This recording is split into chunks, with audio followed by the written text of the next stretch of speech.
કેમ છો ડ્રાઈવર ભાઈઓ? મજામાં? તો મિત્રો આપણે મહારાષ્ટ્ર બોર્ડર પાસ કરીને ક્યાંય ડીઝલ મળતું નથી. ડીઝલની બહુ શોર્ટેજ છે ને જો અમે તો જેમ તેમ કરીને આંધ્રામાં પહોંચી ગયા ને જો અમારી ગાડી ખાલી થાય. તો તમે જો કોઈ આ બાજુ આવતા હોય મહારાષ્ટ્ર આંધ્રા આપણી બાજુની કોઈ બી ગાડી હોય પોરબંદર કે આજુબાજુના સોમનાથ છે, વેરાવળ, માળિયા, તો ભાઈ ડીઝલની વ્યવસ્થા કરીને તમે આવજો.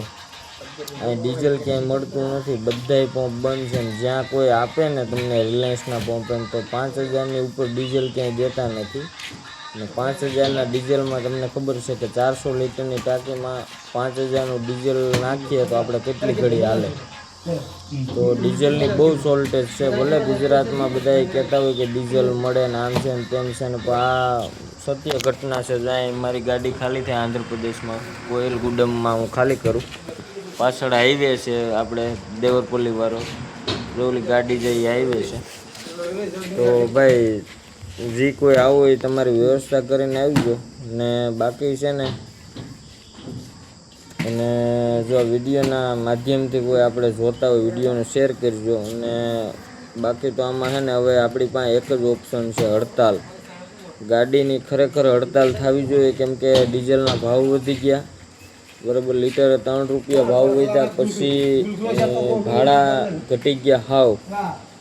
એટલે ગાડીની ખરેખર 2-2 મહિનાના હપ્તા આપણે ઘરના નાખીને પણ હડતાલ કરવી જરૂરી છે.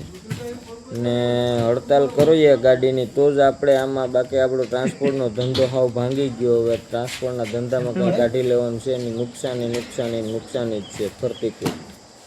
આ તો મોટા મોટા હપ્તા છે એટલે ગાડીઓ વાંકીએ, બાકી ગાડીને ખરેખર અટાણે ઘેરે રાખી દેવાની પોઝિશન છે. નુકસાની કરીને ગાડી હાલે.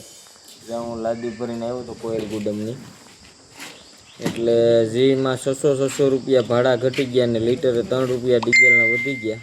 એટલે ભાઈ તમે બધાય ગાડીઓવાળાએ આપણું એક સંગઠન બનાવીને આખી ગાડી સ્ટોપ કરી દો, દૂધથી લઈને બકાલા સુધીની. કોઈ ડ્રાઇવિંગ જ ન કરવું જોઈએ. એકતા બનાવો અને વિડીયોને શેર કરો મિત્રો.